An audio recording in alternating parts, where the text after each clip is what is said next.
free. Put that thing back in its holster. We haven't gone anywhere. I don't understand. Check out the MichaelDukesShow.com for information on how to get access to the podcast.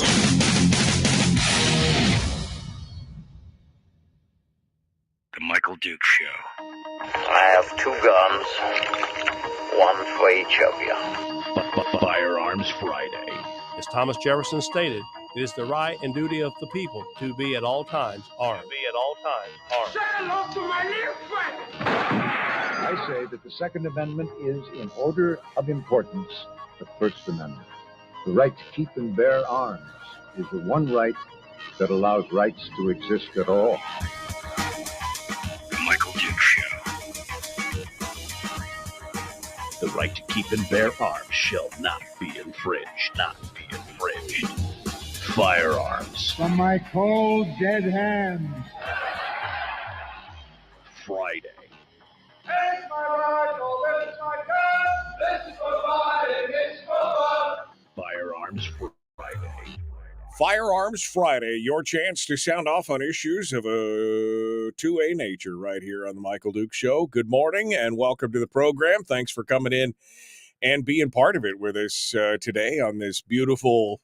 I mean, it got warm again.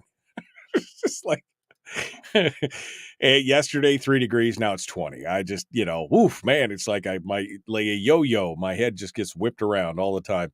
We're ready to jump into it today.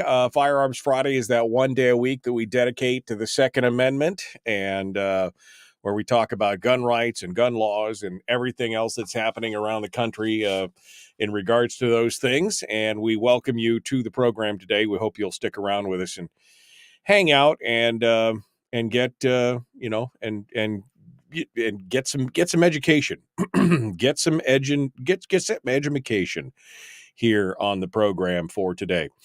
As far as guests go, in hour 2 this morning, we'll be touching base with Shot Chris Cheng, who is going to talk with us a bit today about the departure of Wayne LaPierre as the executive vice president of the NRA. I don't know if if all of you heard that, but Wayne LaPierre is now is going to be stepping down.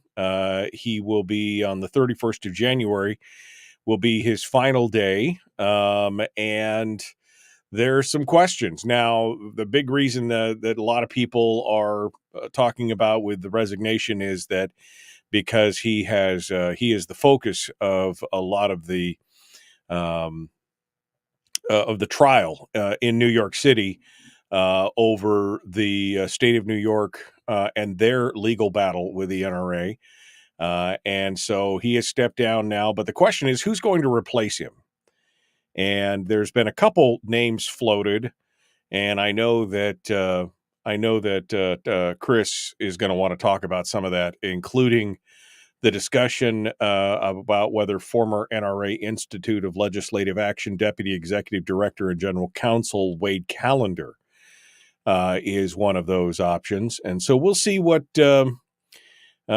we'll see. Callender was involved, by the way, in Bruin in the Supreme Court case, and he helped coordinate the state of Texas's NRA ILA branch's participation in that. So it should be it should be an interesting discussion to see what's going on there, and we'll see where it goes from there. So Chris Cheng will be joining us in hour 2. And then, as always, we'll be finishing up the show with Willie Waffle to discuss the entertainment news and everything else there at the end, because that's how we like to finish up the show. We just like to, a little bit lighter side, a little bit of a lighter note as we continue to do that. So we will have some conversations here this morning about some of these issues and some of these topics as well. I'm looking at some of the headlines, including discussions about the Fourth Circuit, about the Ninth Circuit, J.D. Tuccilli from Reason Magazine, who's going to be on the program on Monday to talk with us about the push across the country now for the legalization of and medical use of psychedelics and psychotropics to treat PTSD. But he has written an article that came out this morning talking about what the war in Ukraine with Russia has taught us about the value of private gun ownership. And it's kind of an interesting look. So we'll talk about that. Also, Jacob Sellum from Reason's got a new article out about Gavin Newsom in California and what he's trying to do to get around the Bruen ruling and everything else. There's a lot of stuff to talk about. A lot of stuff to talk about as well. Oh, and the and the attack on Lake City, which again is just another classic case of if you can't ban the actual item, you go after the components that make the item useful, which it means in this case, if you're talking about firearms, then the ammunition is one. And we've seen this before. We've seen this dance before, and we'll talk about that as well. But first and foremost, I guess we should let you know that phone lines are open this morning for Q&A. It's gun Q&A all day, meaning, questions and answers. If you have, one of the reasons and one of the reasons we started Firearms Friday, the royal we, was to try and demystify the firearm and try and answer questions and try and find people who, we're not pro-gun, but weren't necessarily anti-gun, but we're looking for, answers and didn't want to wander into their local gun store and look foolish. And so we created Firearms Friday to, number one, discuss and focus all of our firearms talk on a single day. And number two, to give listeners the opportunity to ask questions that they may not ask, ask anonymously, ask questions instead of feeling nobody likes to feel foolish. And sometimes when you're in a situation like that, where you're in a place where people are experts, you feel a little awkward about, not showing your ignorance, I guess, is what I'm saying on that. I just, and I'm happy to help. That's what I want to do. I just want to help you answer questions, again, demystify and normalize firearms ownership and ready to go. Just that's what it's all about today. So TGIFF, my friends, thank goodness it's Firearms Friday, and we are ready to do that thing. So phone lines are open. 907-433-3150, 907-433-3150. We'd love to hear from you this morning on any topic related to guns and firearms, any stories that you think that maybe I've missed. I get a few emails, especially from folks who are members of the Common Sense Corps, which is our Cool Kids Club. It's our fan club, our show fan club. And they're constantly hitting me with articles from authors that sometimes I don't see, or I don't read, or I don't even know about. And so it's always nice to do that. So if you want to share a story with me this morning, let's start up that conversation on the phones at 907-433-3150. So where do we want to start? How much time we got? Okay, where do we want to start here? Let's start with this story out of Australia. Now, Australia is the favorite place for anti-gun groups to use as an example, right? I mean, you hear that all the time in the arguments about gun control. Oh, we should be like Australia. We should do what Australia did because that really worked and it really helped. And they go on and on about how Australia, they wax poetic about how Australia was so perfect in their ideas and their approach to firearms and firearm ownership and everything else. They seem to ignore, of course, a lot of the downside to that. And a lot of the knock-on effects and the unintended consequences of what happened from the firearms ban in Australia. But again, don't let the facts get in your way, right? They think that they have it.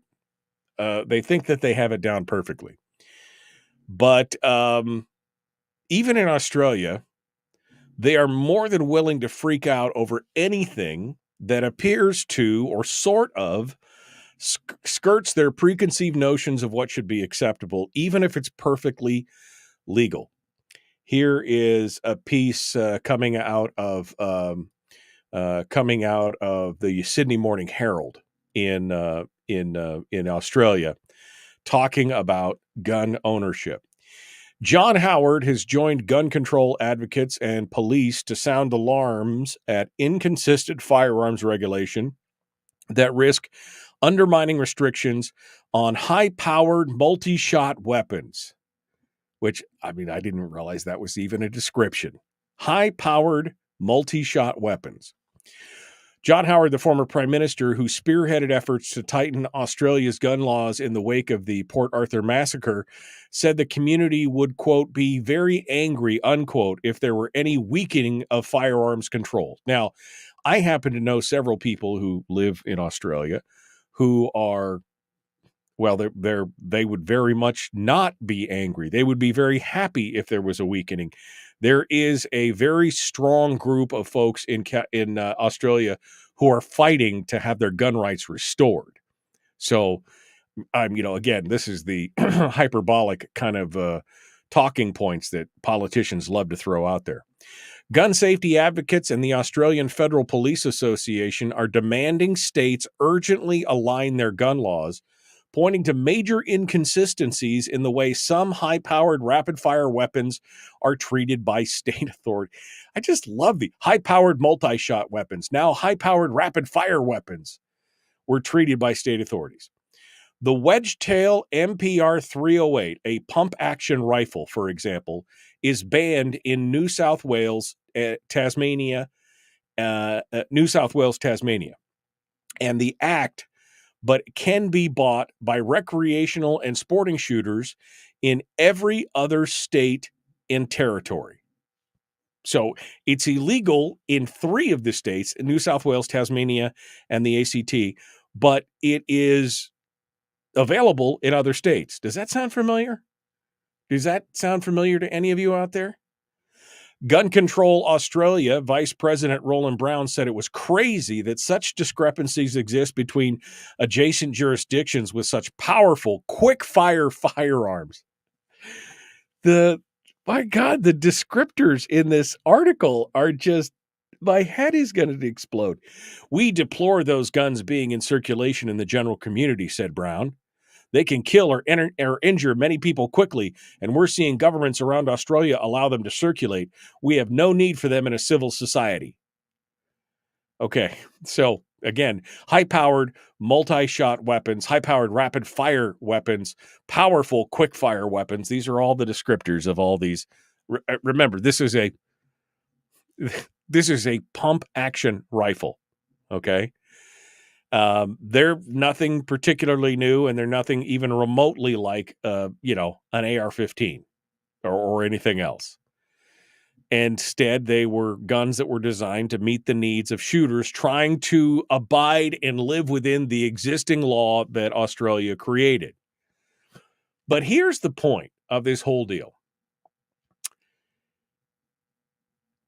Not a single part of this report from the Sydney Herald or for any of the people that they talk to highlights or points to any crimes in Australia committed with such a firearm.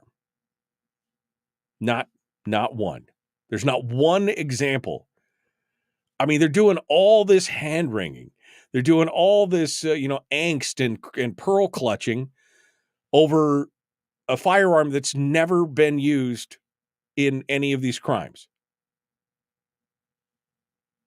And to think that we should be copying what Australia is doing. But, we do in this case, right? We see something happen and there's a mass shooting. I mean, this one that happened most recently where the kid had a shotgun and a pistol, a small caliber pistol. And immediately it went to universal background checks and, high capacity magazine bans and assault weapons ban, when none of those would have affected anything that had to do in that situation. So maybe we're already at that point. Maybe we're at peak madness. Maybe that's what this is. This is just peak stupidity. Where again, we're going to focus on things that would have no effect on what, we're upset and spun up about something, but we're going to focus on things that would have had absolutely no effect on the things that we're spun up about. We're just using that outrage to focus on things that we believe will make a difference, even though statistically they're not going to make a difference. And you want to know how we know that is, for example? Well, we're going to talk about the Colorado Democrats who are trying to force Congress to vote on a magazine ban. Remember, this is Colorado, who they have their own ban. How's that working out for them? We'll talk about that as well. Remember, phone lines are open, 907-433-3150. 907-433-3150. The Michael Duke Show. Common sense. Liberty-based. Free thinking radio.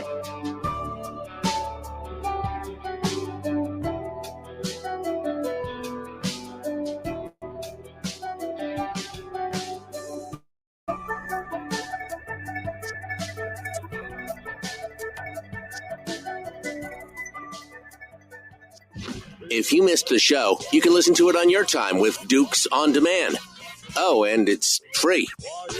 Like America used to be. Streaming live every weekday morning on Facebook Live and MichaelDukesShow.com. Okay. Hi, how are you? How's it going? How's it going on?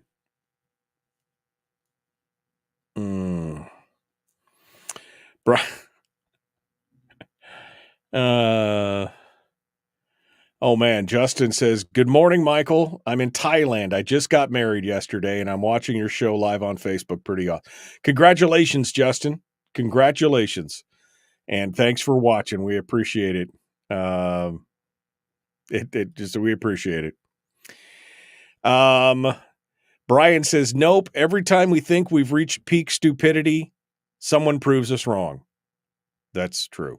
That is true. I mean, we think we can't go any further down, and then the next thing you know, here we are.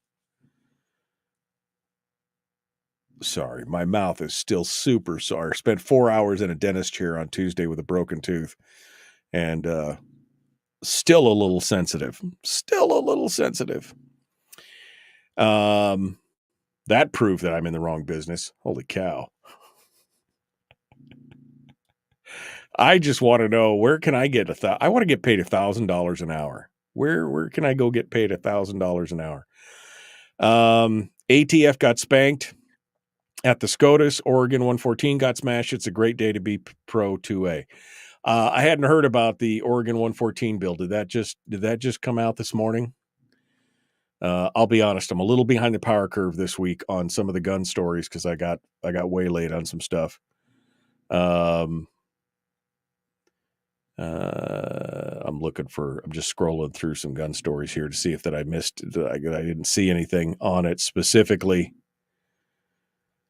All right. Well, which Supreme Court? New Mexico Supreme Court. Okay. Anyway, Jeannie, if you want to link me, yesterday for Oregon. If you want to link me some stories on that, Jeannie, we'll try and read them together here during the breaks, since I haven't seen the stories on that yet. What? Dukes is sensitive? I'm a very sensitive person. Did you not know? I'm very sensitive. I'm very sensitive. Okay. Good morning. They're trying to get rid of our protective guns. Yeah. I mean, they only want murder guns to be available out there to murderers. Protection guns? No, they don't want protection guns. They don't want any of it. Only murder guns. That's the only thing that they want to have out there anymore. Because, I mean, because apparently one more law is going to stop these people from doing bad stuff. If we just had one more law, get those protection guns out of the street, then obviously the murder guns will follow. They'll go away, and the murder guns it'll be all. Don't worry about it. Even though surveys are saying that, and history is saying that's not really what's going to happen. But hey, okay. Good morning. Good morning, Rick. Bill. I see my dad. There's Dad. Good morning, Dad. He joins us every morning, bright and early. Which is crazy, because if I didn't have to get up to do the show, I don't know if I'd get up this early in the morning to hang out with you guys. I am a kind of a morning guy. But remember, for 15 years, I did this show in the evening. So sometimes it's still a little, jarring to realize, oh man, it's so bright and early this morning. I'm used to winding down the day with the show, and I'm still getting used to it. Dog barked in my ear about 1 a.m. Scared the crap. I've had that happen where the dog is literally standing on the bed next to you, and they're just got their face down next to your ear. You're asleep, and then they're like, "Woof." Almost messed my dress on that one. That's for sure. Oh, coffee, says Bill. That's what we need. All right. My dog is snoring. Here we go. The Michael Duke Show. Common sense, liberty-based, free-thinking radio. Like, share, subscribe, ring the bell. Let's do this thing. Here we go.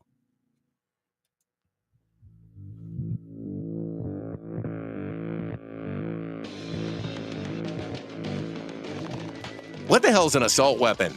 If we could just figure out how to get all of the murder guns and the attack guns and not keep selling those to people and just sell protection guns, I think that would be great and solve a lot of problems. Does this mean that if we hurt your feelings, you'd consider the Michael Dukes Show assault radio? Okay, we can live with that. Here's Michael Dukes. Yep, 100% assault radio for some people. Some people are just, they feel attacked by what we talk about here on the program. Oh, I feel attacked. I'm triggered. Well, if you take that to a gunsmith, that gunsmith could fix that trigger. I'm just saying. I'm triggered. All right, let's go over to the telephones. We got one call on hold this morning, gun Q&A all morning. Let's see who's there or what they want to talk about. And before I get into this story about these Colorado Congress people who are trying to push this this vote in Congress. We'll talk about that here in a second. But first, let's go over to the telephony. Good morning. Who's this? Where are you calling from? Yeah, this is Mike. I'm calling from Wasilla. Hello, Mike. I tell you what, you want to have some real fun with some gun control people. The best way of doing that is just say, hey, we're going to make it a requirement. They've got all these safety requirements. You got airbags in cars. You got seat belts you got to wear. You got all these safety things. Well, I think that packing a gun is a safety thing, and just make it a requirement that everybody over the age of 18 has to take a gun safety course and then carry a gun if you step outside your house. I'll bet that those mass shootings would go away really fast if they knew that everybody was packing a gun. Wait, are you saying now there's going to be some cleaning of the? Are you saying that be some cleaning of the gene pool at first, but after a while, eating Tide, feeling that a Tide Pod is food, maybe that gene pool needs to be cleaned out a little bit. I'm just wondering what your thoughts were on this. So you sound like you're quoting Robert Heinlein's, an armed society is a polite society. If everybody had a gun, then people would tread a little more lightly. And, in a theoretical, let's do a thought experiment on this. In a theoretical world, you're probably right. Now, would I advocate that you force people to carry a gun beyond their wishes? No. Also, because I think that there are some people out there who just do not have they don't have the disposition to carry a gun. There are some people out there who are angry And if you put that kind of power in their hands, you're right. There would be probably a cleaning of the gene pool. Unfortunately, regular people would be hurt. But as a thought experiment overall, like a blanket, stereotypical thought experiment, yeah, you're probably right. If everyone was armed equally, people would be a lot nicer. But first of all, could you make it happen? No. Second of all, would I want it to happen? No, because again, there are people out there, they just do not have the, they just do not have the, I'm not going to say proclivity. I'm going to say, anyway, they don't have the temperament. There we go. That was the word I was looking for. Temperament to carry a firearm. But it sure would. This is my joking argument for years that I used to make, talking about we should bring back dueling, because then people would be a lot more polite, right? I mean, if you could insult somebody and they could say, I challenge you to a duel at dawn, and you got to back up your words with actions, that's the thing. In many cases these days, there's just no consequences for the ways people act or react. Well, I didn't say it would be, you could get it through on the legal side, and I didn't say that it was maybe the best idea. I was looking at it from watching the gun control people go just crazy, and just the entertainment value of it would be huge. I do agree with you somewhat, but I still think that it would be a way of, when you walk into a bar and you see a guy standing there that's 6'6", he's got a bike or tattoos all over him, he's wearing a Hell's Angels jacket. Do you walk up, pick a fight with him? No, even at my worst day, I don't do that. Right. So, it's just, even a crazy person, it would understand that, everybody here's got a gun, and maybe pulling my gun and start shooting is not a good idea. Right. Well, it would definitely slow down the opportunity. Like I said, what you're making is basically a very overblown argument about the gun-free zone aspect of things, right? Because again, 85-90% of these attacks, these mass shootings and things like that, they all take place in gun-free zones. And as Dr. Lott has pointed out, that's part of the problem. They know. I mean, they have manifestos and planning notes from these different shooters, and many of them mention specifically the fact that they're going to a gun-free zone because they won't be interrupted. Now, if there weren't gun-free zones and people knew that, the second that they pull their gun out and start to try and shoot people, that they're immediately going to be drawn down on by, a half a dozen people, then you're right. Maybe it would slow the roll of some of these people who are crazy enough to do that. Maybe not, but it would. Yeah. I mean, thinning out the gene pool, I think you would be right. That would only happen once or twice before people got the message of, hey, you just don't, that's just not a good idea. And in an ideal world, I agree. I would think that anybody that would want to carry should be able to carry, and anybody that wants to be able to defend themselves should be able to do so. But it's an interesting thought experiment, Mike. That's for sure. That's all it was, and like I say, the entertainment value. Yeah, can you imagine the squirming of some of these people who are, because again, I've been a firearm instructor, and I've seen people who have never had any exposure to firearms, or their only exposure to firearms is through the news media, the talking heads, and the entertainment industry. And I have seen people, I've seen a woman burst into tears when she was asked to pick up a visibly empty revolver off a table. Like the gate is open, the cylinder's empty, it's just sitting there, and we say, hey, just pick this up and hold it in your hand, and we'll take.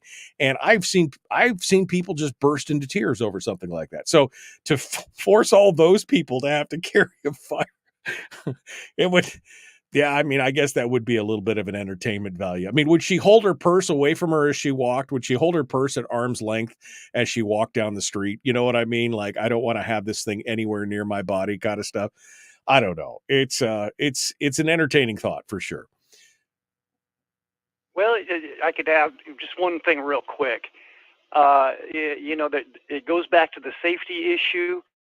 If you don't want to carry a gun, fine, you can stay in your house, just like they use with, if you don't want to get insurance, then you can walk. You don't have to drive. That you can use their own arguments against them in as much as the safety side. But I'm just saying that, like I say, nobody has ever proposed this, that I'm aware of, anywhere. I think that it should be a debate that put out before the public. Yeah. Well, it'll be interesting. Boy, I could see heads spinning already. Over something like this. It would definitely be an interesting situation. All right, Mike. Well, hey, thanks for sharing your thoughts with us. It's interesting, entertaining. Thank you so much for calling in today. We appreciate it. That leaves. No problem. Have a great day, Mike. You bet. That leaves all the lines open right now. If you want to sound off at 907-433-3150, 907-433-3150. Again, an armed society is a polite society. I fully agree with that sentiment. I fully agree that if more people, if you walked around and people knew that a certain percentile, maybe not even what Mike is talking about. Mike's talking about enforcing, and mandating that everybody. But even if it was just like there was universal concealed carry across the country and there were no gun-free zones, and any criminal who was about to do something bad knew that there was a chance, obviously a greater than zero chance that somebody in the crowd is carrying a concealed firearm, that might slow their roll a little bit. I mean, the number of concealed carry in the various states around the country is something, in the states that allow it, is something upwards towards almost 20%. Some states it's higher. Alaska is much higher in concealed carry, estimated concealed carry. It could be as many as 4 in 10 are carrying concealed, and you don't even know it. It definitely would make you pause if you were a bad actor trying to decide if you wanted to walk into this store. I mean, it's like the shooting in Texas, right, at the taqueria that we talked about last weekend. That the guy walked into and he watched the video. There's only about 8 people in the restaurant. And the robber gets gunned down by a private citizen. You would have to think about that. What if it wasn't just 1 in 8? What if it was 2 in 8 or 4 in 8 that could possibly, half the people could potentially be armed? Would you be confident walking into some place like that? And I think it would slow your roll considerably. I think it would slow your roll considerably on that.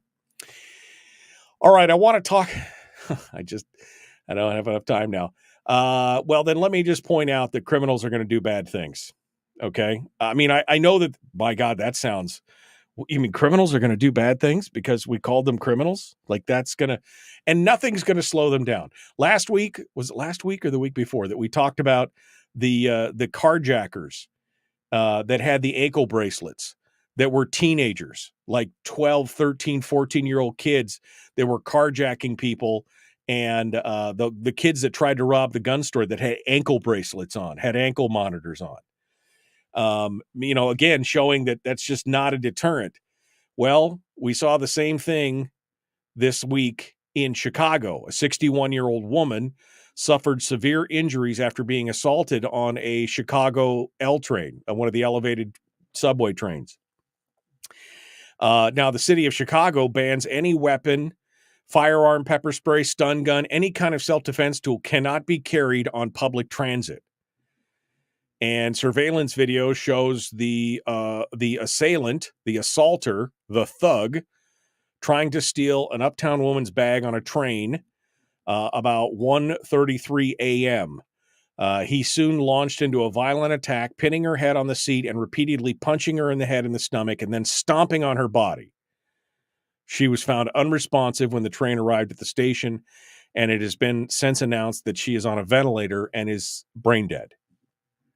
Investigators identified the attacker, sent a local bulletin to police districts, and they basically were able to capture him there shortly thereafter, the day after the attack. This guy is an 8-time felon. 8-time felon. currently on parole for robbery. His last sentence was a 6-year sentence for a 2021 robbery where his victim turned out to be an undercover Chicago police officer. But he was released from prison last August.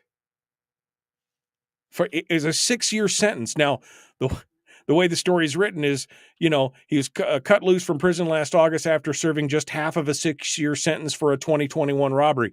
How is that even possible? Last year would have been 2023. That's like 2 years of a 6-year sentence. Not even 2 years. But he is an 8-time felon. Well, obviously being out on parole, obviously serving time in prison, obviously none of those things are rehabilitated. I mean, this just sounds like a guy that needs the lead pill, right? You know what I mean? You just take him out back and you bury him under the jail because at that point, 8-time felon, stomp some old lady to death. Not even to death, just to brain death, which is even almost worse. You made her a vegetable. She didn't even have, it's horrific. But don't worry, that one more law, what if she'd been able to protect, what if she'd had some pepper spray? What if she'd had some mace? What if anybody else on the train saw something and was able to intervene and use deadly force to intervene? I mean, just asking hypothetically, if we're doing thought experiments, 8-time felon. And then the story again last week about the kids with the ankle monitors. I mean, this is the madness that we're living in. This is the absolute madness of the day that we're living in. Peak stupidity. Every time, Brian said it in the chat room earlier, every time we think we've reached it, something else pops up and we're surprised again. All right, we got to go. Hour 1 continues. The Michael Duke Show, Common Sense Radio. Chris Cheng will be our guest in Hour 2. We'll be back with more right after this.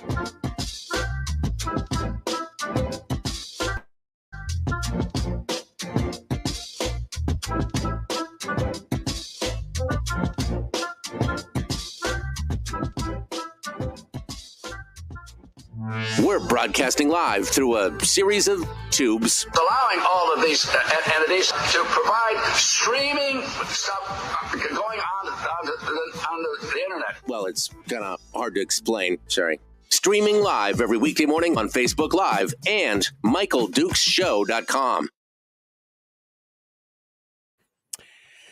Yeah, I mean, I think you should just take that kind of guy right to the infirmary and give him the pill, the lead pill. Take that piece of manure to the train station. Yeah, I mean, exactly. For those of you who don't watch Yellowstone, you have no idea what we're talking about. I think it's time for him to take a trip to the train station. I mean, that is just,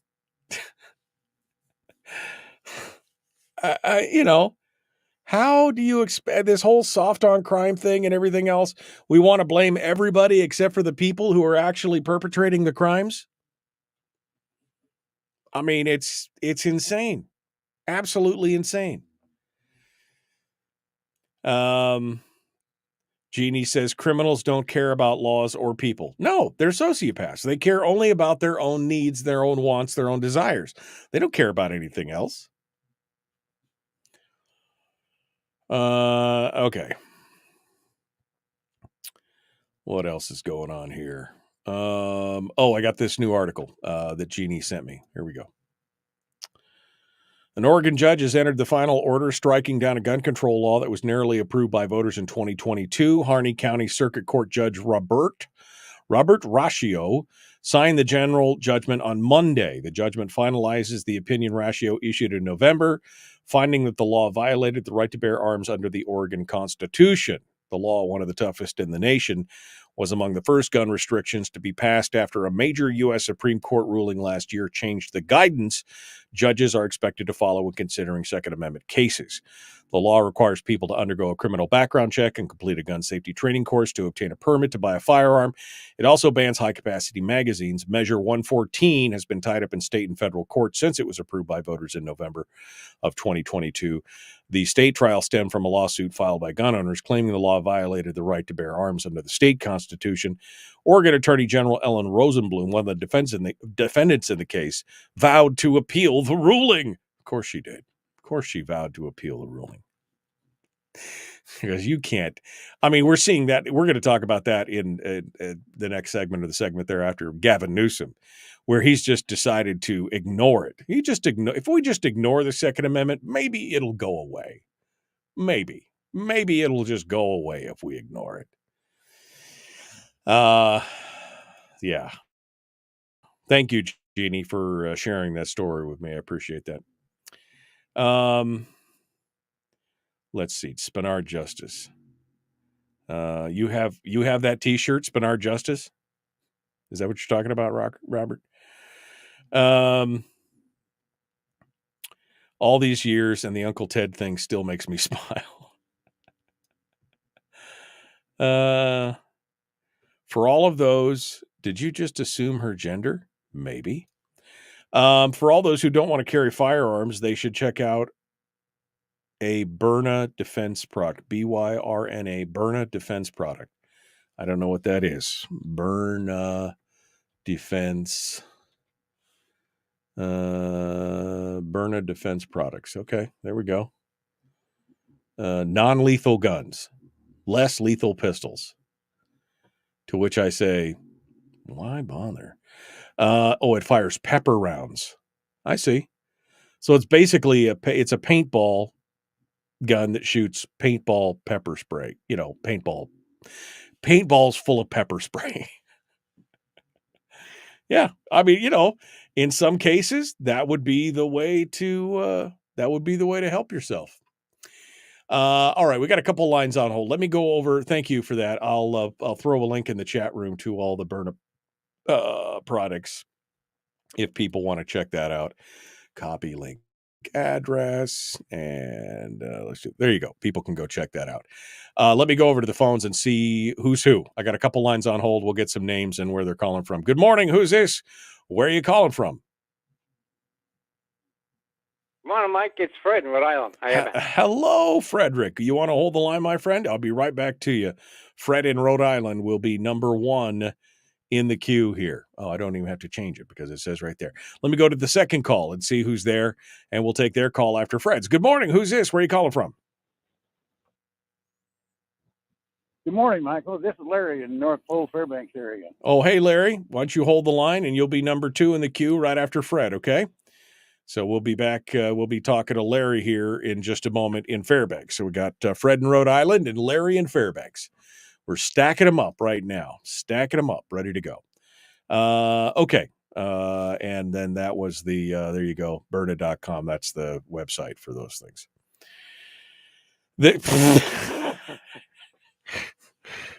Bill, I can't even read your comment.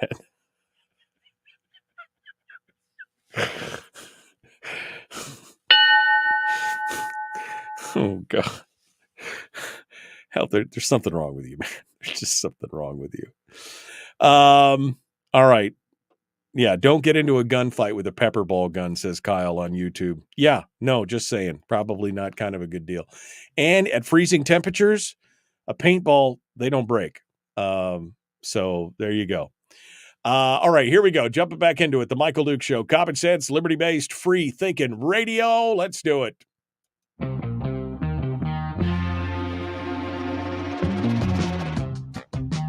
What the hell is an assault weapon? Does that mean that if we hurt your feelings, you should consider the Michael Dukes Show assault radio? Okay, we can accept that. Here's Michael Dukes. Kind of a dick, but somewhat funny. Kind of a what? I feel insulted. Welcome back to the program. It is Firearms Friday. Your chance to sound off on issues of a 2A nature. Phone lines are open for gun Q&A all day. And Fred is calling, one of our farthest flung listeners, calling from the great state of Rhode Island. I don't know if he's behind enemy lines, if he feels like he's trapped as a prisoner in his own state or not. But he's going to give us his thoughts this morning. Good morning, Fred. What's happening, my friend? Oh yeah, we're definitely sitting behind the barbed wire over here, behind enemy lines for sure in Rhode Island. It used to be a nice place until they turned it into the sewer of the East Coast. One of them. Anyway, the point I want to bring up.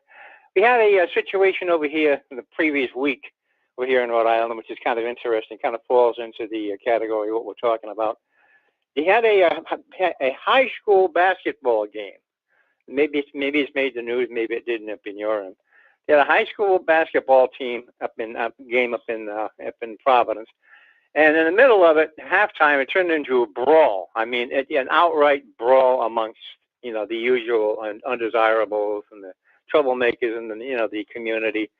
They got into a big brawl in the middle of the game, broke the whole game up, and at the end of the brawl, the police found a inexpensive firearm. I guess it fell out of somebody's pocket, and they managed to confiscate that. And now they're trying to find out who it belonged to. So it was carried into the school, to the game, and at the end of the brawl, it just fell out of somebody's pocket. There's this thing that's going on, and it's not the firearm. It's like anything else. It's not the tool. It's the individual. But there's this thing with the individuals today, this gangster mentality with these kids, this Al Capone gangster mentality. Shoot them up in the street for anything that's going on. This is a solution, tied in with drugs and tied in with all this garbage that's going on, all this this gangster mentality. And this is really churning up the stew. As far as like where a lot of the problems are coming from. Right. And the idiots who in the government don't see that. They don't understand that's where the problem begins. But they'll be more than happy to condemn the Second Amendment, destroy that and take away your rights. And we all know that once that goes, all the rest of the rights are going down the toilet with it. Right. And that is the real thing from the globalist standpoint. We're getting hit from like multiple sides. Your globalists on one end, the idiots who listen to this bleeding hot nonsense from the progressives and the rest of them, the rest of the fools, and they don't understand it. They can't put two and two together and see what the real problem is. As far as CCW goes, concealed carry, I think that's a great thing because it would leave the criminals and the do-batters with the whack-a-mole with a blindfold on as to who's carrying and who's not when they go out to do their dastardly deed. Right, right. They have no idea who is and who isn't, but they won't have a chance. If there's someone next to them, they go out and try to do something to someone or something against the law, and the person next to them carrying, they don't know where it's going to come from. Right. So I think you got to think twice about altering their dastardly behavior. They're gonna get the wrong end of a bad situation. Right. Well, I think it's interesting, this whole idea, and you're right about the gang mentality. There have been a bunch of studies, and it's what some of my favorite commentators calls fatherless behavior. Because a lot of these kids, they become parts of these gangs, and at that point, it becomes all about in there, because it's gang culture is kind of its own little world, and it all becomes about respect. And the only you got to get your respect, and if somebody disrespects you or you don't have enough, then the only way to get it seems to be to hurt somebody, and whether that's to beat down or to shoot or to kill somebody. It's about street cred at that point. And that's where a lot of these individual shootings that you're seeing across the country, that's where a lot of them are coming from, are from the gang culture and the gang mentality. There was a stat that we saw a few years ago that said something like 80% of the shootings that were, going on, the gun violence where people were being shot, something like 75 or 80% of it was coming from criminal on criminal violence, gang violence and things like that. So yeah, it's a totally different mentality. And I mean, there's a deeper genesis to this than most people realize. And I think a lot of it goes back to the fact that you have this, what is, I think, justifiably called fatherless behavior. There's no family structure. There's no teaching of morality or of honor or how to be an adult, and so they are looking for a place to belong, And so they find these gangs, and the gang culture is a very violent, very, strong, will survive Darwinian type culture. And that's unfortunately what we're seeing in a lot of these cases, Fred. Well, absolutely, you're absolutely right. It never used to be this bad until the drug cartels on south of the border and elsewhere started importing across the border, across the open border. Thank you, Biden. Thank you, really appreciate what you've done there. These MS-13 people coming up and infiltrating the gangs, getting a hold of, getting into the gangs, and directing them, and increasing, really spinning up the violence aspect of it. From that standpoint, which is also a big problem, which also has never really been addressed, and probably never will be, especially when you got attorney generals who are sponsored by that real the POS George Soros and a few others, billionaires with well, and three B's, bad idea, big bank books and bad.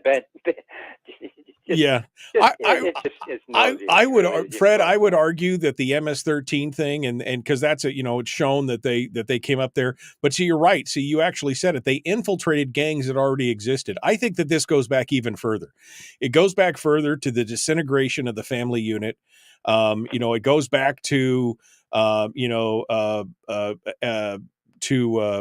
Lyndon Baines Johnson's Great Society, kind of creating the welfare state, and encouraging and benefiting people who had broken and single homes and things like that. I think a lot of that it goes back even further.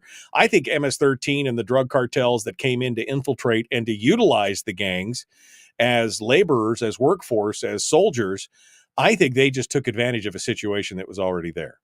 But anyway, thank you, Fred, for your call. I appreciate it. I got to get over to this next call. Larry is up in North Pole. Larry, what's on your mind quickly this morning?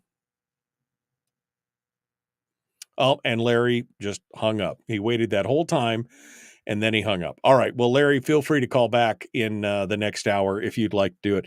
But I mean, look, I think we can get down into many of the issues that revolve around gun violence or firearms crimes or things like that. In a lot of cases, there are other underlying circumstances. That is really just the symptom of the underlying circumstance. And again, talking about the disintegration of the nuclear family and the family unit, that has gone a lot further, in my opinion, to creating this problems in society, because you have children who have no role models. They have no stability in their homes. They have, in some cases, they get an attitude of, well, everything should be owed to me because it's free, because that's how my mom lives, or that's, it's a whole thing. I mean, I think it's a much deeper issue. And the firearms are just kind of, like I said, the symptom of what's going on with that. But that's a deeper show, I'm sure, for some other time. We got to go. Hour 2, dead ahead. The Michael Duke Show, Common Sense Radio.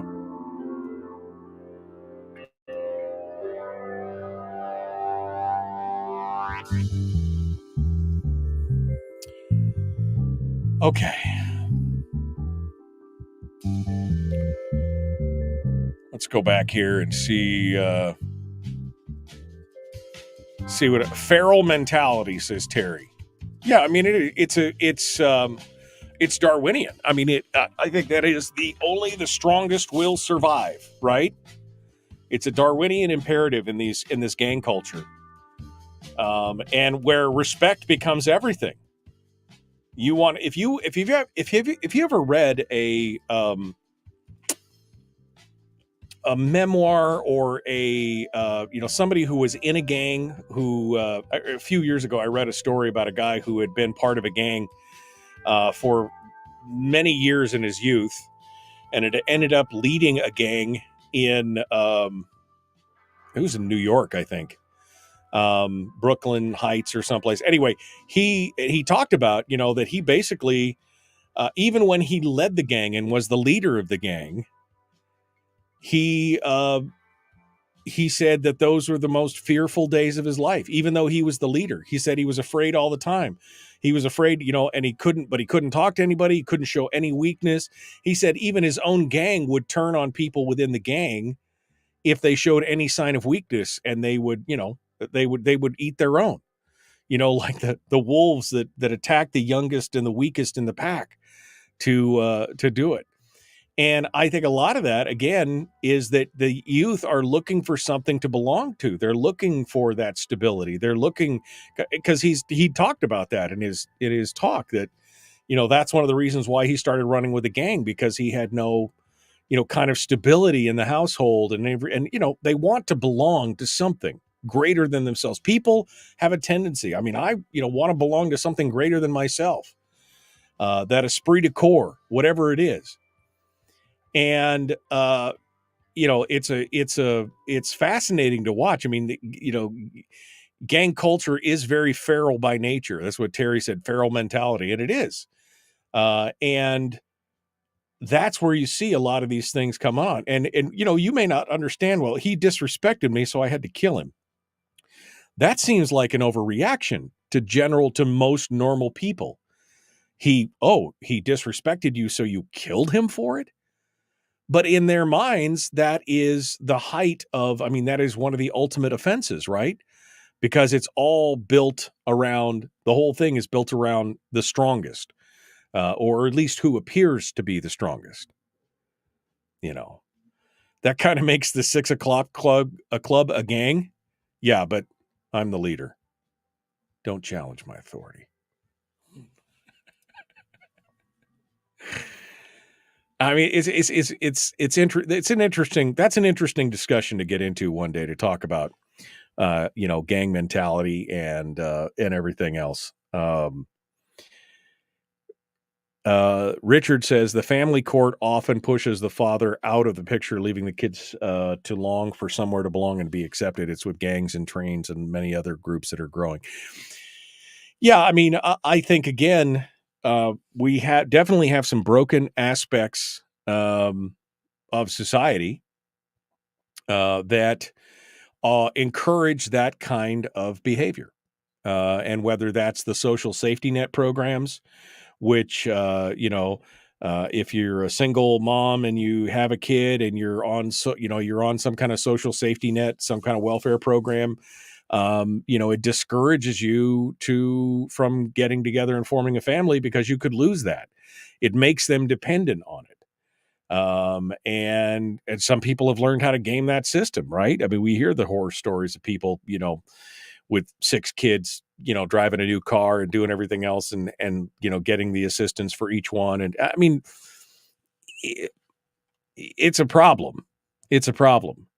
But yeah, as soon as they don't have that role model, they don't have that. Even if the father is not a great person, the stability of the home is important.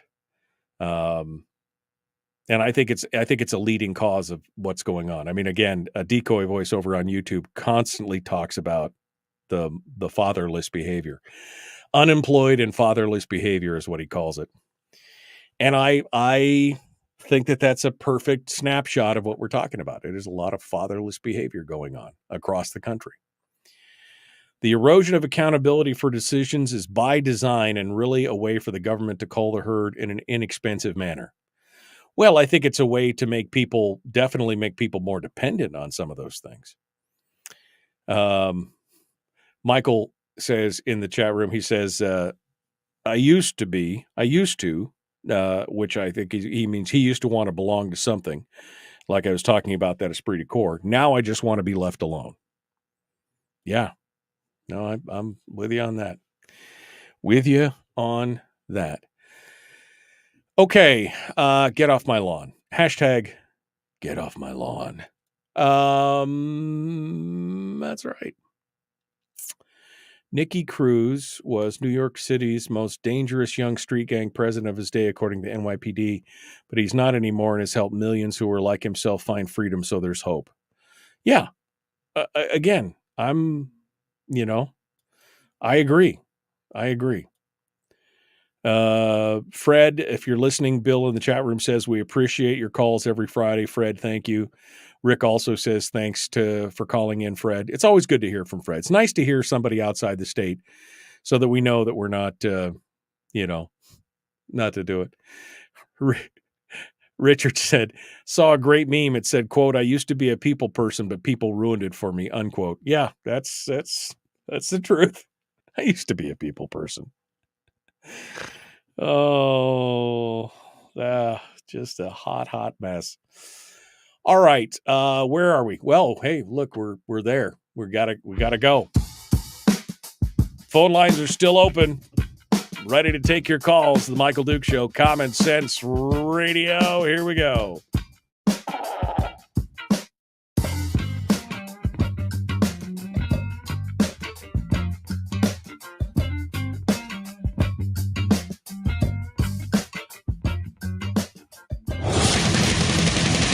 Whoa, buddy. Put that thing back in its holster. We haven't gone anywhere. I don't understand. Check out the MichaelDukesShow.com for information on how to get access to the podcast.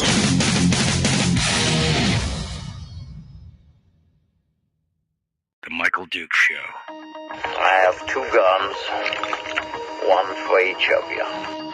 Firearms Friday. As Thomas Jefferson stated, it is the right and duty of the people to be at all times armed. Say hello to my little friend. I say that the Second Amendment is, in order of importance, the First Amendment. The right to keep and bear arms is the one right that allows rights to exist at all. The Michael Duke Show. The right to keep and bear arms shall not be infringed. Firearms. From my cold, dead hands. Friday. It's my rifle, this is my gun, this is for fighting, it's for fun. Firearms Friday. Firearms Friday, my friends. Good morning, TGIFF. Thank you for coming on board and joining us today. It's the one day a week that we get a chance to talk about firearms and gun rights and the Second Amendment and laws and things that are on the books and everything else. Lots of good discussion today. Phone lines are open at 907-433-3150 for gun Q&A all day. Any topic related to firearms that you want to share with us, we'd love to hear from you. We just got finished up with a call from Fred from Rhode Island, who calls in every week to give us an update from out on the East Coast. That was an interesting discussion. And of course, you can always join us in the chat room as well, which is available on YouTube or Facebook, facebook.com/Michael Duke Show/live, or just go to michaeldukeshow.com and you'll find all the links there for all of that as well. Coming up in this hour, Chris Cheng, Top Shot champion from season 4 of the show Top Shot, is going to come on and talk with us about the resignation of Wayne LaPierre as the executive vice president of the NRA. That resignation is going to take effect on the 31st of this month.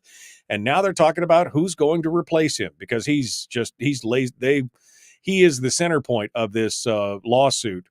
And I think it's time for him. I think he should have stepped down a long time ago, personally, but we'll see. So now we're going to talk about some of the potential replacements out there. And Chris has some thoughts on that he's going to share with us. And so we're going to talk with him here in just a bit. Plus, we'll finish up the show with Willie Waffle. But first, let's go back over to the phone lines. I think it's Larry back in North Pole again. Let's see what's going on. Good morning. Who's this? Where are you calling from? Good morning, Michael. This is Larry in North Pole, Fairbanks area. Morning, Larry. You were talking earlier about those gangs and stuff, and I don't know if you remember about the little town in Georgia called Kennesaw and what they did. Yeah, Kennesaw, Georgia is one of the few places in the United States that, as a requirement of living in the town, you're required to have a firearm in your home. That's an actual ordinance on the books in Kennesaw, Georgia, where you are required to own a firearm. Wouldn't America be a lot better off if every town did that? Well, that's kind of an extension of what Mike was. That was kind of an extension of what Mike was talking about earlier, where he said, we just required, if you leave your house, you have to carry a gun. Wouldn't that slow a lot of that down? I mean, you're right. I mean, Kennesaw, Georgia has one of the lowest crime rates in the nation. I mean, and again, not surprising. Even though I think that they said a few years ago that they're not really enforcing that law, but it is on the books. You just never know. And which criminal is going to go to a town that has an ordinance on the books that says everybody has to have a gun in their home? What criminal is going to go, oh, I think I'll go break into a home around here, when he could drive one county over and not be worried about that, right? I mean, even if it wasn't enforced, it would raise enough questions, I think, to slow some bad guys down. You betcha. Yeah, and my sentiments about Wayne LaPierre run right along with yours. I think he's a crook, and that's just my opinion. Yeah, I think he's, problematic to say the least. Criminal, potentially, problematic, and a millstone around the neck of the NRA. I believe that, and I think he should have.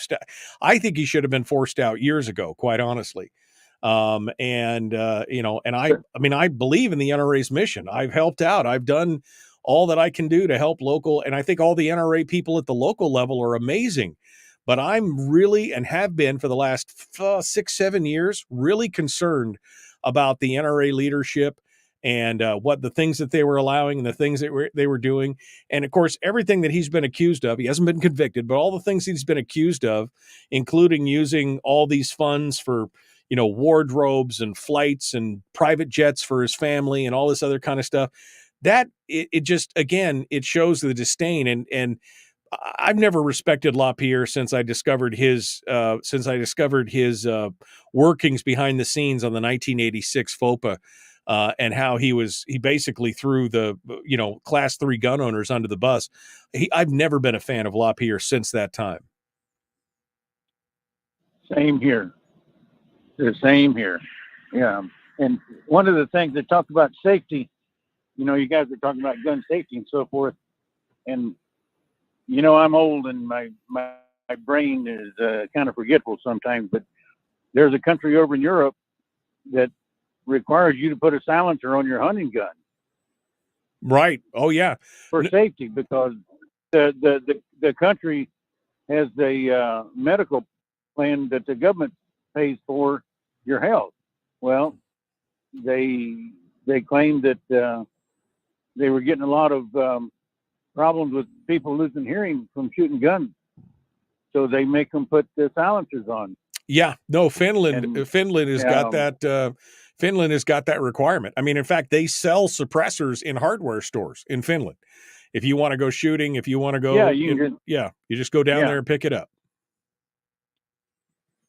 Yep, very economical, also. Yeah, absolutely. But anyway, I'll let you go, and so you can get on with the rest of the program. And I threw my 2 cents worth in. All right. We'll catch up with you guys later. Thank you, Larry. I appreciate your call. I appreciate you coming on board today and being part of it. That leaves the lines open at 433-3150, 907-433-3150. If you would like to call and comment on any of the things we've been talking about, agree or disagree, I'd love to hear what you have to see. Hear what you have to say here on the program and get all to it. So we're going to be talking to Chris Cheng here in about 8, 9, 10 minutes or so. But before we get to that, I wanted to get to this story about the Colorado Democrats in Congress who are trying to force a congressional vote on a magazine ban. Diane DeJette and Jason Crow, both of the Congress people from Colorado, have decided that they're going to force a ban. They're going to force a vote on the what is it? What's the name of this bill called? I keep forgetting. Keep America Safe Act. I love how they have all these names of these bills. We're going to keep America safe. And of course, the Keep America Safe Act includes a high capacity magazine ban, and they're going to try and force this up in front of Congress right now. It's a discharge petition that they're trying to get. The petition requires 218 signatures to vote to force a vote on the floor. With 213 Democrats in the House, they'll need 5 Republicans to sign it. Now, you probably will be able to find 5 Republicans somewhere out of the other 200 and something Republicans that was you might be able to. It'll be interesting to see how this gets when it hits, if and when it hits the floor. But you know what? The thing is, it's just like I was talking about earlier when these crises come up, and the first thing they talk about is, the shooting in Iowa with the kid. You know, he had a shotgun and a small caliber pistol, but the first thing they talk about is universal background checks. We need high capacity magazine bans. We need assault weapons bans. When one, he stole the firearm from his grandfather. So universal background checks wouldn't have made a big deal. A high capacity magazine ban, he didn't have anything with a high capacity. He had a small caliber pistol and a shotgun. And they want the assault weapons ban. And again, he had a shotgun, which is that is like the one thing that they would leave us with is the shotgun, right? Because if they took away all the other guns, that you could have a shotgun. But this is the same kind of thing. So these Congress critters are out there trying to push this ban. But wait, Colorado has all these laws. They enacted a magazine ban in 2013. How has that worked out for them since then? How has that worked out for them since then? In 2012, the year before the state adopted its universal background checks and its magazine ban, Colorado ranked 30th out of 50 states when it came to violent crime. 30th. 10 years after the ban, Colorado was 8th out of 50 and had the 4th highest crime rate overall in the country.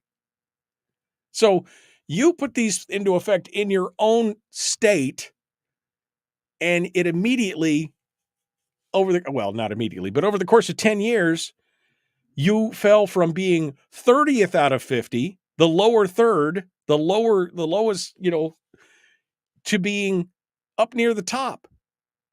And in fact, you're number 4 out of 50 when it comes to overall crime in the country. So you're telling me this worked? That this is the work that, but this is the kind of, it doesn't matter. This is one of those things where the facts don't count. We have to do something. We have to do something. It's insane. It's absolutely insane. But this is what they're going to try and do. Now, will they find 5 Republicans to get it together and do it to it? I don't know. I don't know. We'll have to see. I'm not confident that all those Republicans will stay the course in Congress. I mean, there are some wishy-washy guys in there and gals. I mean, it's just, they only need 5 to get it to the floor. It'll be interesting to see what happens with that. All right, we got to go. We're going to continue here in just a moment. Chris Cheng, Top Shot champion, season 4 of the show Top Shot's coming up. We will be right back. The Michael Duke Show. Common sense, liberty-based, free-thinking radio. We return with more right after this.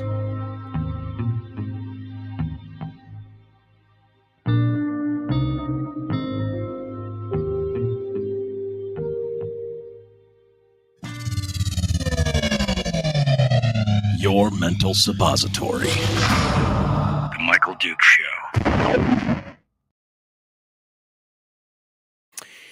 Okay. Have to do something? Get off my lawn. All right, Chris, I just finally sent Chris the link. I forgot to send Chris the link this morning to the show so that he can join on board. Hopefully, he'll be joining here in just a second, and we'll get things squared away. Man, we got to get some T-shirts made. Hashtag get off my lawn. Oh, man.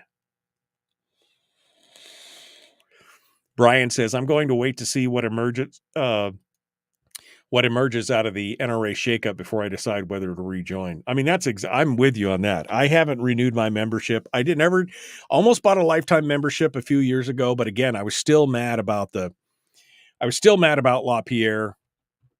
I've been mad about LaPierre since 1987. Okay, let me just put it that way. And once it became EVP, I was like, oh, this is so. I mean, but I pay my dues. I do my annual thing. I got my instructor's chit from the NRA. I went through an instructor's course. I did all that. I gave him money when I could. But man, over the last, I haven't renewed my NRA membership in what's going on 10 years now. I gave my money to GOA. I became a GOA Life member, Gun Owners of America. And I've started to give money to the FPC, the Firearms Policy Coalition, as well. And but I haven't done anything with the NRA. It's not, again, it's not that I don't believe in the NRA's mission. I just believe that the leadership is a problem. Let's just put it that way. The leadership at the NRA is a problem. That's it for sure. I got one line on hold, but Chris Cheng is going to be joining us here in a second. Let's talk to this caller real quick to see what they have to say. Good morning. Who's this? Where are you calling from? Hello, Mike. This is Dave with Fairbanks. Good morning, Dave. What's on your mind quickly here, my friend? Yeah, so I hear they took the ban off of the arm brace. The ban on the arm brace is in place for certain people. You have to be a member of GOA or Firearms Policy Coalition or some of the other things. The injunction only affects them for now, but I mean, it's in flux. Let's put it that way. It's in flux. Well, I went to a gun shop here in town. They said that arm brace is okay. Okay. Yeah. Anyway, so they tried to make a criminal out of an honest person by this ban, and I was just trying to find out if it was still banded or it's not banded. So it's like, well, the last I heard, the last that I heard about it is that it was infringing on our gun rights like that, you know? Oh yeah, no, I agree. Last I heard about it is that it was enjoined by the courts because of the court case by the GOA and the Firearms Policy Coalition. I don't know. I don't think they're enforcing it across the country right now, but we'll have to wait and see what happens with that and what comes out of that. So, all right. Thank you, my friend, for calling in. I appreciate it. We are up against it here. Chris Cheng is now in the green room. We want to test his connection real quick to make sure that he is up and rolling. Let me pull that aside. We'll go over here. Mr. Cheng, sir, how are you, my friend? How are things going? Hey, good morning. Yeah, things are great here. How about you? Good, good. Oh man, look at you! Sound crisp and clean. No caffeine. Hey, hello. Yeah. You ready to dive into this thing and get it going on? Yeah, absolutely. Let's do this. Okay, good. Well, we're about 30 seconds out right now. Harold makes the comment, and I agree. This is part of the problem. Harold makes the comment. Not a lot of politicians pushing the "I'm a lifetime NRA member" right now, and there's a reason for that, right? I mean, there's a reason. Like I said, I haven't renewed my NRA membership in probably close to 10 years because of all the stuff that's been going on. And I think that what you're seeing here is a symptom of the larger problem that people have been concerned about. And a lot of those concerns have been pushed to the side, hence the lawsuit and everything else. So, but we're going to talk now about what's going to happen afterwards, because when LaPierre's out, who do we go to from there? Chris has some thoughts on that, and we will pick that up here in just a hot second.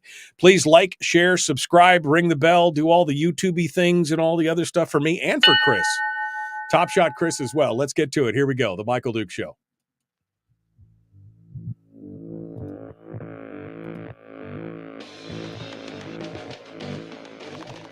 What the hell's an assault weapon?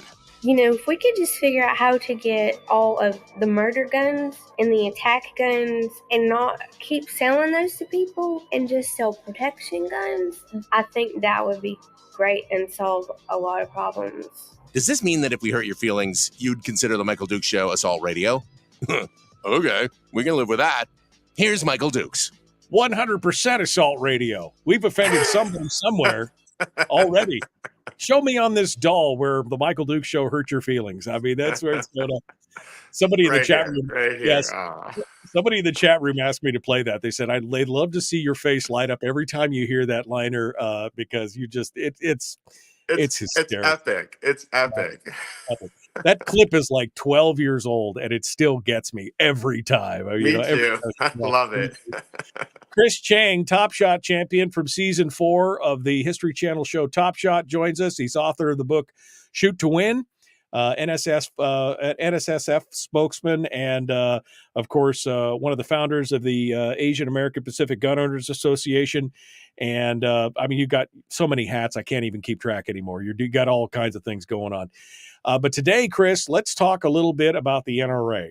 Let's talk about, Wayne LaPierre. We just kind of did a little teaser coming into it, talking about my thoughts on what was going on.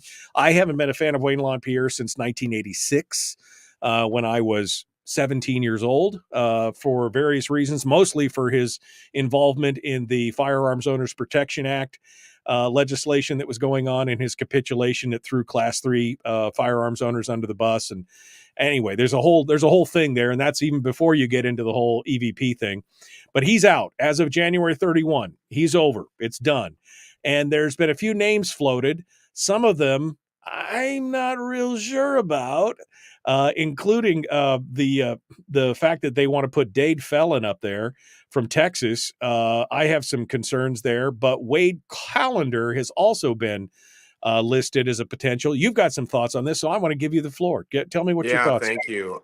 So, what's happening with the NRA is obviously really unfortunate. And, from what I understand, it all seems very self-inflicted. There's obviously a lot of allegations of, kind of backdoor dealing and potentially fraud. And so we're going to see how that all plays out in the courts. But to the point, we need a strong NRA. And, I'm a lifetime NRA member, but to your earlier point, I don't go advertise that too broadly these days. But the point is, we need a strong NRA because it not only helps with training new shooters around the country, but obviously they also stand up for our rights in the court. And so this question of who is going to take over the NRA. So Wade Callender, full disclosure, he is a friend of mine, but he is someone who I'm supporting for, it's the executive vice president position, which is essentially the CEO of the NRA. So Wade Callender has definitely registered his interest. He's getting some very strong early support from a lot of NRA board members. I'm on the NRA outreach committee, so I've been on the committee for almost 10 years now. And I've seen how there's just too many board members on the NRA. A lot of board members don't know what's going on. And when you have 76 board members, it's hard for people to know what's going on. So again, I think that's just another self-inflicted wound. I agree. Right, sort of. They tried to make it such a big tent, right? They want to include everybody. They want to do the 76, but all that does is cede power to the EVP, the executive vice president. I mean, he could do all kinds of things. And like you said, half the time, these people don't know what's going on with the rest of the board. And then you have the board within the board, right? I can't remember what the official title is, but it's like the vice council or whatever inside. And they're the ones that are really kind of running the show. And they were working, some of these people working hand in glove with LaPierre. And I mean, it's insane when you read some of the allegations and the charges of, $500,000 for wardrobe and travel and putting his family on a private jet and all these other kind of things. And you're like, what is going on? I mean, you want my 35, my 40, my $50 a year. What are you doing with it? That's not fighting. That's not fighting for my rights. Exactly. As I've been reading the allegations, I mean, they're infuriating, right? And so for me, I want to be a part of the reform, right? Be a part of this next generation of the NRA, which I hope, whether it's through a combination of the court decision and through a combination of NRA members like me voting for change, right? Basically, this is, I think, one of those situations where we need to do out with the old, right, and in with the new, right? There's just so much cruft and baggage that the existing leadership has that we really just need a fresh start. I believe Wade Callender is that fresh start for us. Now, obviously, he's one person, right? There's going to need to be a lot more change. But quick background on Wade, he used to work at the NRA. He is the deputy director for ILA, which is the lobbying arm of the NRA. He was very involved in the Bruin Supreme Court case and the strategy to win. He's a great person. He has character. He's U.S. Navy, so he has a personal and professional moral code, right? And he and I have talked about how he wants to be a servant leader, right? This is very much about Right. serving the members, right? This is not about self-serving and self-dealing like it sounds like a lot of the old NRA leadership is involved in. Wade wants to be a servant leader. He wants to be here to serve the members, right? To make sure that when we pay our association dues, that we're getting our money's worth, right? That we feel Right. proud to be a member of the NRA. I want to be able to say that again, right? Right. I can't say that right now. I mean, I'm a Right. member of the NRA, but it's sort of like I'm there to try and save the sinking ship, right? Like many Right. of us. So Trying to bail it out. Exactly. Well, and he was kind of a victim of this whole thing to begin with. I mean, he was again the executive director of ILA, but he left due in large part to the continuing outside interference from one of the attorneys from NRA's outside counsel, which is one of these. That's their part of this whole lawsuit thing, right? Because they were the ones that were exactly. interfering, and they were working hand in glove with LaPierre and a lot of this stuff. And he basically just threw his hands up and said, "I can't do this anymore. This is crazy." Yeah. And now to come back and try and save it, I think that gives him some street cred on that position as well. Absolutely. Wade quit because he just wasn't going to compromise his morals, right? He wasn't going to compromise his values of honesty. I mean, those are very basic core values, right? Of honesty, of transparency, and also, having a good legal strategy on top of it. But, Wade is extremely fired up to, have the opportunity to lead the NRA into the next generation here. And of course, we're going to have to wait and see what the New York courts decide, what happens to the NRA, because there could be a special master that's appointed to literally call the shots. Typically the EVP position is voted on by the NRA membership at the annual meeting, which is coming up here in May in Dallas.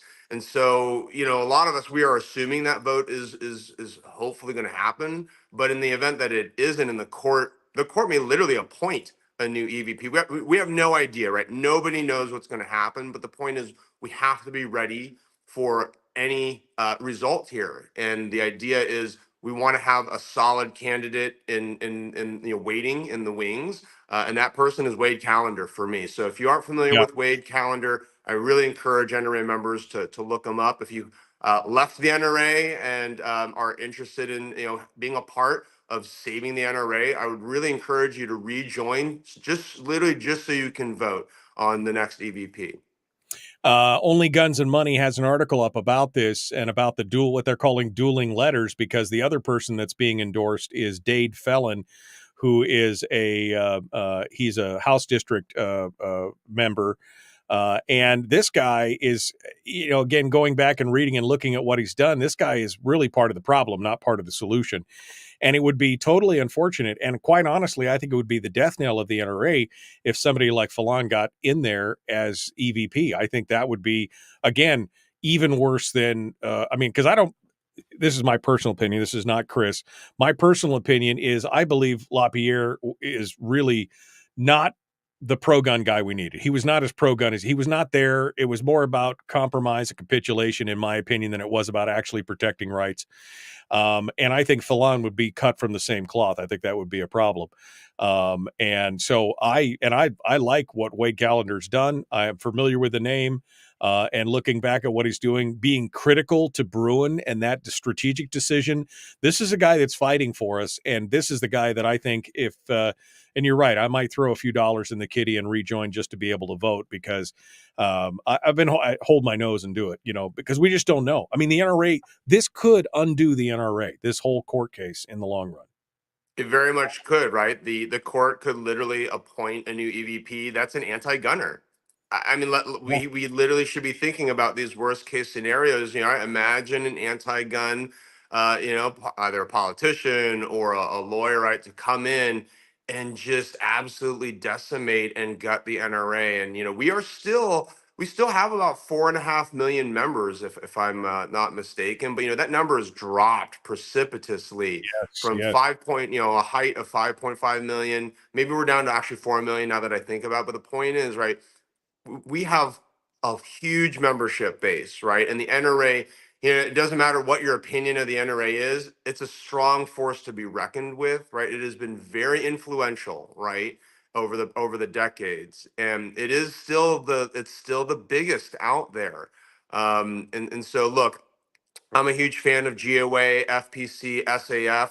Right, NRA though, we should be working all together is another point of mine. There's so much infighting, and I'm not for that either. If we Right. join forces, right, in the NRA, and Wade is also very much about that, right? Right. Let's stop this infighting. Let's work together because we're literally all on the same team fighting for our Yeah. Second Amendment rights. We're down to the last 90 seconds here, but I would say we really need a battle plan of a reorganization. Like you said, I mean, reducing the board down to a reasonable number, putting somebody new in, but maybe talk about changing locations. Maybe the NRA needs to move their operations out of New York into another state that's going to be more friendly.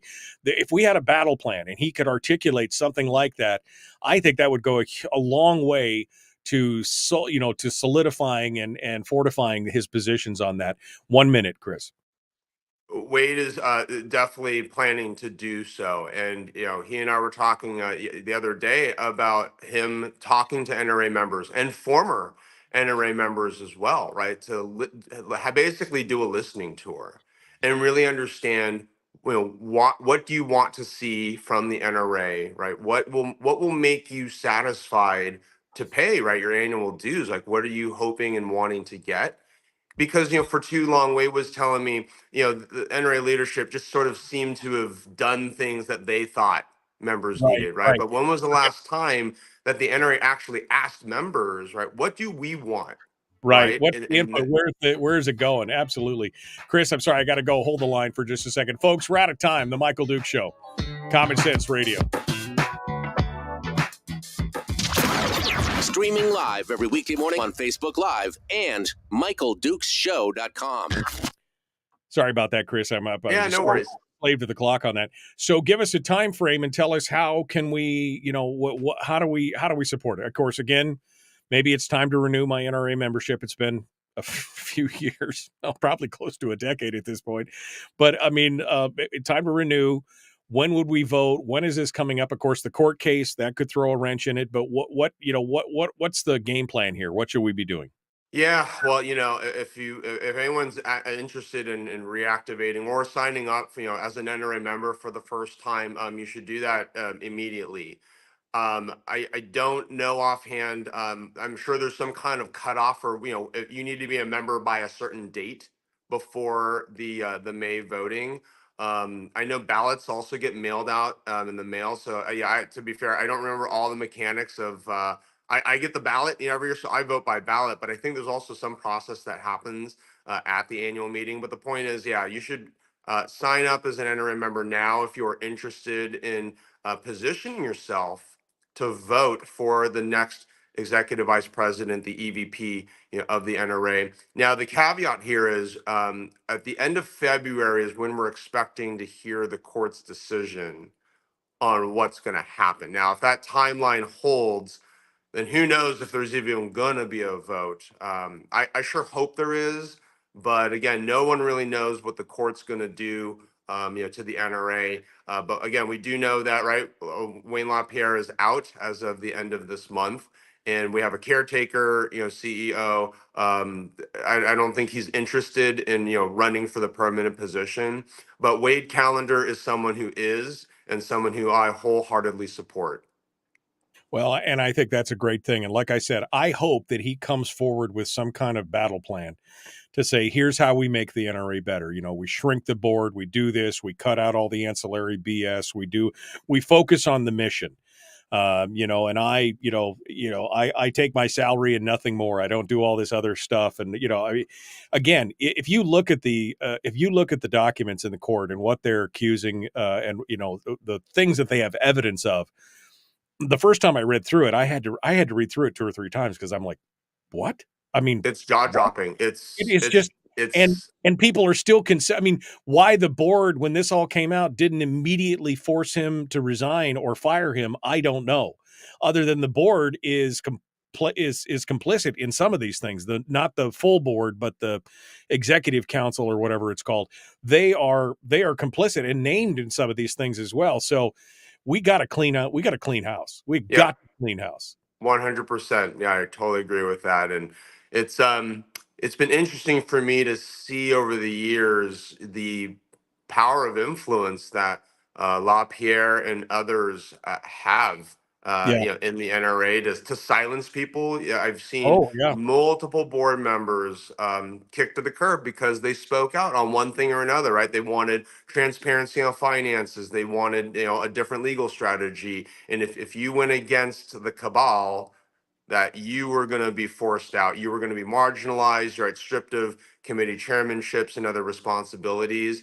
So it really creates this culture of fear, right? Why would you, as a board member, speak out if you're just going to become persona non grata, right? Not just within the NRA board, but remember, like, there's a wider firearms industry, right? People have, their livelihoods and their reputations to keep up, because this is how, they make a living. And if the NRA is going to start talking badly about you because you're a former board member, right, who, went against the power structure. Yeah, you could get that's not very enticing. You get blackballed in the industry in that regard. And if you're a troublemaker, kind of thing. I mean, just ask Jeff Knox or Neil Knox or any of those people about what happened. Exactly. I mean, that's a whole thing that this has been going on for a while. And this is a big problem, and we need to fix it. If we want the NRA to survive, we need to fix it. So it's good to go. All right, Chris, anything else real quick here? I got about 60 seconds before I got to let you go. Well, anybody that is interested in learning how to shoot, my book Shoot to Win, still selling really well. I'm going to SHOT Show in a few weeks to do a number of book signings. So yeah, Shoot to Win for the either for the new shooter, or if you're an experienced shooter looking to get a primer on your foundational marksmanship skills. Check it out wherever books are sold. Absolutely. And you know what? You should call me from SHOT Show. We should have a Firearms Friday, a quick hit on Friday. Oh, that would be fun. Let's talk offline about that. Yeah, let's talk about that, because that'd be fun. I haven't been to SHOT Show in 12, 15 years. I really should go. We need to get you on Radio Row, Michael. They have a whole row of radio jockeys, just the whole line of everybody coming in to do interviews. It's so much fun. You'd love it. Next year, let's do it. Yeah, let's do it. I haven't done SHOT Show in Vegas. Last time I did SHOT Show, it was in Orlando. Wow. Vegas is a little closer. That'll be fun. So, all right, my friend. Well, thanks for coming on board. As always, it's good to hear from you. Appreciate you being part of it. Thanks for having me, as always. All right, thanks so much. Chris Cheng, Top Shot champion, season 4 of the Top Shot Show. All right, coming up to it, the Michael Duke Show continues. Common sense, liberty-based, free-thinking radio. Like, share, subscribe, ring the bell. Let's get going on. Time to get hit with Willie. Let's do it. Willie Waffle.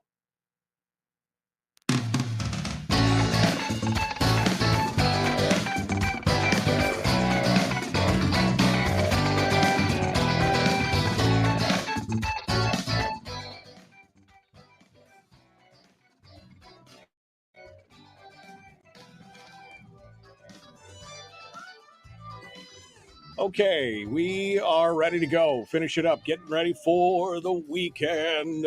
I'm ready. I'm ready right now. Let's get it done. Willie Waffle, wafflemovies.com, kicks off our weekend every time.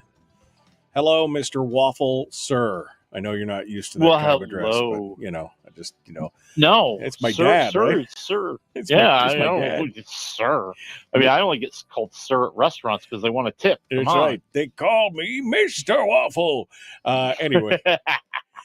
So let's get to this, shall we? We got a bunch of stuff and movies to talk about. So let's start off with Elon Musk. This guy, I like him. I like Elon Musk. I don't know. There's just something about him. He's irreverent. He's contradictory sometimes in some of his beliefs, but you know what? I got to respect a guy that can, he just goes out there and says, oh, there's a problem. He creates a company that goes to fix it, the Boring Company or SpaceX or whatever. Anyway, he bought X, obviously, which was formerly Twitter, and now they're doing something new. Hit me with the stuff here. Yeah, well, X needs to survive. X needs to sell advertising dollars because a lot of advertising dollars are disappearing. So they are going to start producing some original content. Yeah, Elon Musk's X now is going to be producing new programming with former CNN anchor Don Lemon, also sports talk radio legend Jim Rome, and the former Congresswoman Tulsi Gabbard, among others. I mean, they're gonna try to expand this, right? And the idea here is, they want to get something that's on X that is predictable. Right. Like they know in the Don Lemon show, there's not going to be anything about Nazis, or there's not going to be anything that advertisers are going to be afraid of and don't want to be near. And so this is really their attempt to say, hey, listen, we've got something here that you can advertise during. I know you don't want to have all the ads in the streams and everything. Fine, but you can do it here. So it's pretty much what you're going to expect, right? Don Lemon's going to do like the Don Lemon show on CNN, except here he says he wants to air his opinions more. So good luck with that. Jim Rome going to do sports talk radio like Jim Rome does. And, I guess Gabbard is going to do kind of like a political talk show as well. Right. Which that should be interesting because I kind of like her. I mean, she's a Democrat, but she's kind of like one of those old school, blue dog Democrats, so it'd be interesting. Don Lemon, that's an interesting choice, but hey, whatever. I understand they're trying to get, I can't get this whole, oh my God, because Elon Musk owns it now. Now it's all Nazis. Before it was never Nazis. Now it's all, I mean, I don't know. I never got, I never got Twitter anyway. So honestly, I think it's blowback because he looked at what Twitter was doing and said, you're censoring content. You don't have any real rules or standards about it. You just kind of control what you want the message to be. Right. And I think when he removed all of that, that opened up the door for, other controversial comments. And since nobody in the world, I guess, can think for themselves anymore, that was the big sin. Like, he wasn't stifling everything. And I think that's why the advertisers started to leave, because they were really afraid that, hey, I've got my ads showing up next to things that are horrifyingly horrible, and I agree they're horrifyingly horrible. But I think there's something to be said for how much can you censor what is being used in this platform and still consider yourself to be an open platform. Right, be free speech, for free speech, yeah. Even speech you disagree with. Yeah. Well, I got it. All right, well, it'll be interesting to watch. When's this supposed to come online? Soon. They don't really have dates on these things. You know how it goes. I know. We're going to make the announcement, and then we'll make an announcement in a few months that it's coming soon. And then when it arrives, they'll do another announcement. Soon, trademark. That's what it is. It's the soon. So, all right. Well, Tina Fey is heading to Netflix. This is everybody knows Tina Fey, right? I mean, and she's got a new series that she's not only going to produce, but she's going to star in. Yeah, this is actually going to be her first real TV show since she left 30 Rock. 30 Rock ended, to be honest. I mean, she didn't leave it, it ended. But yeah, she is going to star in and produce a series version of the 1981 movie The Four Seasons, which originally starred Alan Alda and Carol Burnett. And it was a fairly successful movie. They tried to make a TV series out of it on CBS a few years later. Didn't really take off. But they're going to try to revive it, bring it back for an 8-episode series. They're going to go into production this fall with the hopes of kind of bringing it out in the winter time next year. And the idea, if you haven't seen the movie, is that you have these couples that all kind of get together for vacations on an annual basis, except one of the couples kind of breaks up and he starts dating a younger woman, and that's where the strife begins. Of course it does. Okay. I mean, good for them. I mean, if they've got a market for it, then that should be good. And it was this is The Four Seasons was one. I mean, it was a well-known movie in the early 80s. So, maybe there's a resurgence. Maybe somebody's feeling nostalgic. Not me, but maybe somebody's feeling nostalgic. I think the biggest thing that they're going to accomplish here is they're bringing Tina Fey back in house. Yeah. Tina Fey, was the producer and the writer of Unbreakable Kimmy Schmidt, which was one of the earliest Netflix original programs, and really kind of made Netflix what it is today. Kind of in that evolution from going from the place that that mailed you DVDs to where I watch TV shows now. Right. So I think they want to have her in, especially as Tina Fey's name is hot right now. There's a lot of talk, a lot of rumors that she's taking over Saturday Night Live as soon as Lorne Michaels decides to hang it up. Well, that should be interesting. I guess we'll see what happens with that. How much time do we got here? Suits. Now, I've never seen Suits. Okay. We'll do it real quick because I've never seen Suits, so I know nothing about it. But apparently, it's coming back, or it's continuing. Well, yeah, it's made a big comeback. So Suits is Netflix's biggest success story of late 2023. It has become the number one program among what they call their acquired series. Its ratings have gone through the roof, and it's given kind of resurgence to a lot of the cast. Well, you know who used to be in that cast? A lot of people do. That would be one Meghan Markle, the former princess. Okay. And it was funny because they got a lot of them together during the Golden Globes, and they were walking the red carpet, doing interviews, and one of the cast members said, "Yeah, we have like this whole like chat that's going on with all the members of the cast except Meghan Markle. We don't even have her phone number anymore." She's too good for you now. That's what it is. She's too good for you now. So, what is Suits about? I don't even know what it's about.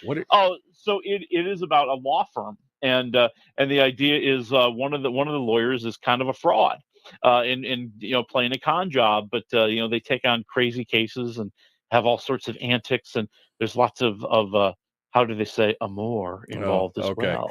Well, that's probably exactly why I've never watched it. Okay. The one story I really wanted to talk about, big announcements from Disney and Star Wars fans, The Mandalorian. No, not another season. It's a movie. The Mandalorian movie, baby. Man. This made my week. I am so excited. And all they had to do was tell me two things. Number one, it's going to be directed by Jon Favreau, the man who helped create The Mandalorian, the man who's been so involved in the Marvel Universe. And really, let's be honest, Jon Favreau made the Marvel Universe what it is with his involvement early on, especially with Iron Man. So that was number one thing I wanted to hear. And number two thing I wanted to hear, it's going to be called The Mandalorian and Grogu. I mean, that's I know. It's like the most awesome. That's the hard part. That's the most awesome title ever, right? And Grogu. Couldn't be The Mandalorian and Baby Yoda. It couldn't be. See, and that's going to be the problem because some people are going to be like, "Who's Grogu?" And then like nerds like me are going to go, "That's Baby Yoda's actual name, and he's a real person and a real character, not just Baby Yoda." Yeah, exactly. And so he's declaring his independence in this movie. But I think it'll be really cool. There is going to be a fourth season. That is supposed to be going into production. I want to say like in the fall as well. So that's going to lead right into the movie. Yeah, it's gotta. Yeah, it's gotta because the movie's going to come out in May of 2026. So yeah, and let's be honest. There are two reasons why they needed to make this movie. The number one is there's a lot of money to be made by moving The Mandalorian from the TV series into the movie. Yeah. The number two thing is Pedro Pascal, the star of The Mandalorian, is a movie star now. Yeah. And I think they had to do it to make him happy. They had to be like, you know what, we know you've been slumming it on this TV series ever since you hit it big. We'll give you a movie. You'll be a movie star for the Star Wars universe. Yeah. Well, good for them. The second big announcement, of course, is that they picked up season 2 of Ahsoka, which I mean, it's exciting for me, even though I haven't watched a single episode of Ahsoka yet, because I'm almost done now with Rebels with my son, because we were going to watch it together. And so, but I'm excited. It's going to be good. All right. I don't want to have a lot of time now. We're down to the three things here.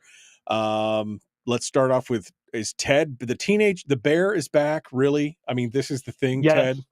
Oh my God. Yeah. And I was misguidedly excited about this. It is now a Peacock series. It's about, I want to say it's 7 or 8 episodes, and it is supposed to be a prequel to the Ted movies.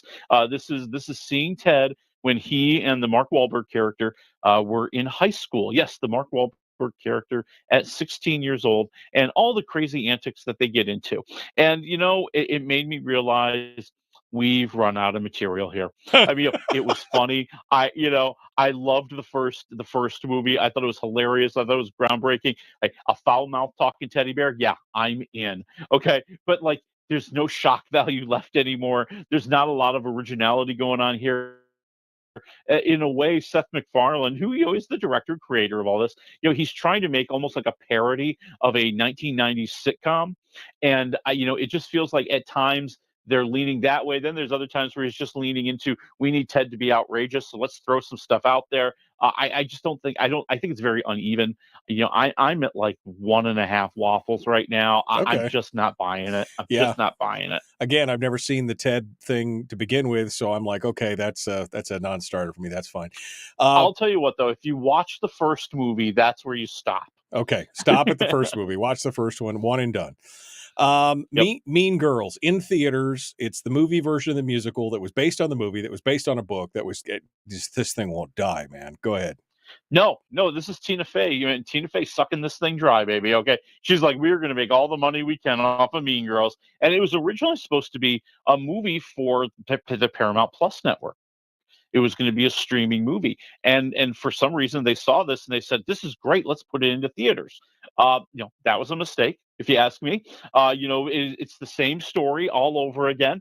You've got Angourie Rice in the Lindsay Lohan role. She's been homeschooled. Now she's going into the wilds of crazy high school and runs afoul of the Mean Girls and all that you remember from the first movie.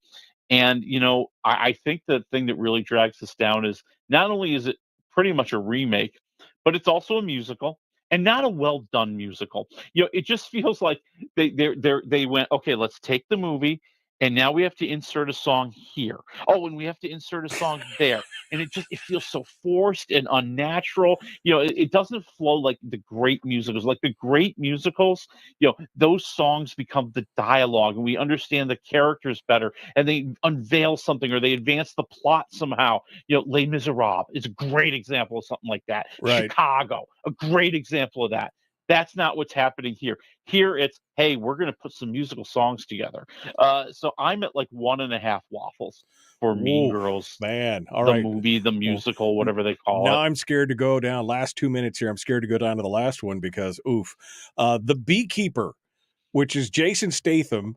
Which, I mean, I love Jason Statham. Just sometimes, sometimes these movies, but I just watched the trailer for this last night, and I was like, "Ooh, wow, that's okay." It looks darn good. Give me the rundown quickly here. It's Jason Statham growling and kicking booty. That's what the movie's all about. And then they make a plot to go around it, to give him an excuse to kick some booty. And so, here he's this former member of like this clandestine organization that stops criminals who are getting out of hand. And he's kind of quietly retired. He's become a real beekeeper on a farm. Felicia Rashad is the owner. She's such a wonderful, lovely person. And she gets caught up in a phishing scam. And now he wants revenge. I saw some of this. Jason Statham. Yeah. I saw some of this, and I was like, he's like, here, hold this, and then he throws his truck off the edge of a thing with a guy behind it, and I was just like, yeah, whoa. I mean, it looks intense, and it looks like Jason Statham being Jason Statham. They could call it the Transporter 7. I don't care. I would still go watch it. Does it work? I mean, we're down to the last minute here. I mean, it is outrageous. I mean, it's not the best written movie. None of the characters are all that believable. They're all just cartoon characters, for the lack of a better term. And Jason Statham's going to have his one-liners, and he's going to kick some butt. And like you said, he's going to have some action scenes that are pretty cool. It's a 2-waffle movie. It's good enough for me. It satisfies my need to see a little bit of action. Break out the Milk Duds and the popcorn. That's the kind of movie it is. That's my favorite kind, actually. I like that. All right, well, Willie Waffle, wafflemovies.com. Thank you, my friend. I will see you next week. Thanks for coming on board. All right, talk to you then. Folks, out of time. We'll see you Monday. Sarah Montalbano, JD Too Chilly. See you then.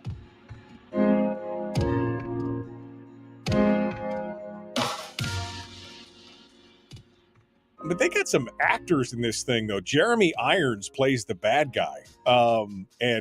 He does that elegant bad guy so well. And he's fantastic. Yeah. He's fantastic. Yeah. Yeah, because, hey, even Jeremy Irons has houses to buy, and cars to buy. He's got bills to pay. Yeah, exactly. You don't expect to see, you don't see a Jason Statham movie because it's the next Citizen Kane or Metropolis or something. It's just, it is what it is. But as long as it's good, clean entertainment, I'm all down with it. And I watched a 2-minute trailer and I was like, oh, that was a lot of violence. I love that. What? Show me more, kind of thing. The thing I like about Jason Statham is he knows who he is at this point. And every once in a while he'll do something a little bit offbeat. We were talking a lot last time about The Bank Job, which I love, which is kind of more of an offbeat movie for him. I think it's fantastic. Right. You'll see him show up in a comedy every once in a while. Works really well. Hey, the man knows that he's the poor man's Tom Cruise. Let's be honest. He's just a really good action star, and he knows it. And he's going to take those roles, and he's going to make his money. And every once in a while, they'll call up somebody like Jeremy Irons, and Jeremy Irons is like, well, after I make my Oscar bait movie that 5 people will watch, I'll gladly take a big check to be in the next Jason Statham movie. Yeah, exactly. Well, I'm looking forward to it. That's just in theaters, though, so I guess I'll have just in theaters. I have a feeling it'll be available pretty quickly in streaming. Okay, all right. Well, my friend, thanks so much. Next week, we will see you back here. Same time, same channel, whole deal, right? Yeah. All right. We're going to talk about the ISS. The International Space Station. I'm actually interested in this because this is about a battle that wages over the ISS, which... Yes, very interesting idea. It is. And I actually am just listening to a book that actually did something just like this. It was written about 20 years ago, but it's fascinating. I can't wait to see what it's all about. All right, Willie Waffle, thank you, my friend. Folks, we'll see you on Monday. Again, Sarah Montalbano and JD2 Chili. Have a great weekend. We'll see you then.